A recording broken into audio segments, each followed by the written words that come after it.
Tommy Paul's journey through a challenging injury at Wimbledon is a hidden chapter that many are unaware of, and it's a narrative worthy of attention.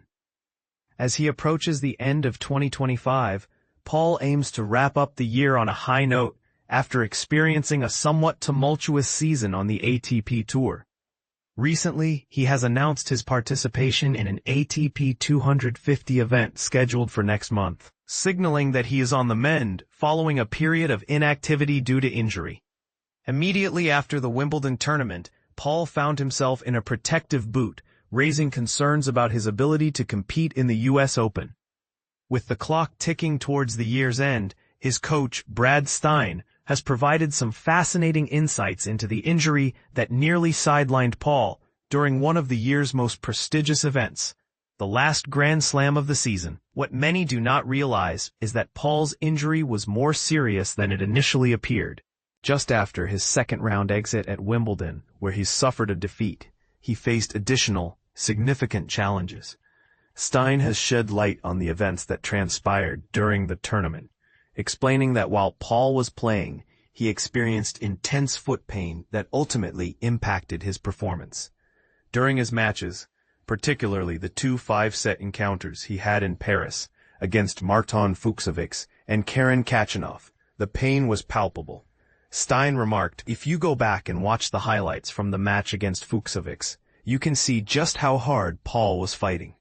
There were moments when I truly doubted he could continue, yet he was pushing through remarkable discomfort in his foot." The situation escalated when, while playing against Offner at Wimbledon, Paul faced a critical moment. After securing the first set and battling back from a breakdown in the second, he injured himself during a serve. The exact moment came when he jumped for an overhead and landed awkwardly, resulting in a complete rupture of the ligament in his foot. Despite this traumatic injury, he miraculously managed to finish the match, putting on a brave face for the spectators. In a surprising turn of events, once he was assessed by a trainer, he appeared to be in high spirits, reassuring everyone that he was feeling fine, even though the injury was severe. Upon returning to the United States, however, reality set in when a doctor revealed that Paul had essentially performed self-care. Had he not caused the ligament to rupture, surgical intervention would have likely been necessary. Subsequently, he spent 10 days in a boot and underwent an injection to alleviate the swelling before he could get back to training. This period of recovery led to his absence from several summer events. Stine described it as an up-and-down season.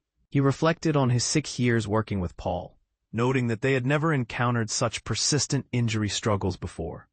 Additionally, Paul fell ill during his time in Acapulco, which lingered into his performance at Indian Wells, compounding the challenges they faced this season. Despite these setbacks, there were bright moments, as Paul reached a career-high ranking of 8th in the world right after his time in Paris. However, it was frustrating as he missed the chance to compete at the Queen's Tournament, highlighting how peculiar this year had been, a mix of successes and disappointments. As the Australian Open approaches, Paul is keen to regain his form. With his history of coming close to major tournament successes, he likely draws inspiration from fellow American players like Taylor Fritz and Ben Shelton, who are currently thriving on the professional circuit. Having reached the quarterfinals of 2 Grand Slam tournaments this year, and enjoying a noteworthy semifinal run at the Australian Open in 2023, he indeed has cherished memories of this particular event. Recognized as a well-liked figure on the ATP Tour, the hope is that Tommy Paul can maintain good health and compete vigorously in the upcoming months, making meaningful strides in future tournaments. What do you think? Do you believe Paul's injury will affect his performance moving forward, or will it only make him stronger? Share your thoughts below.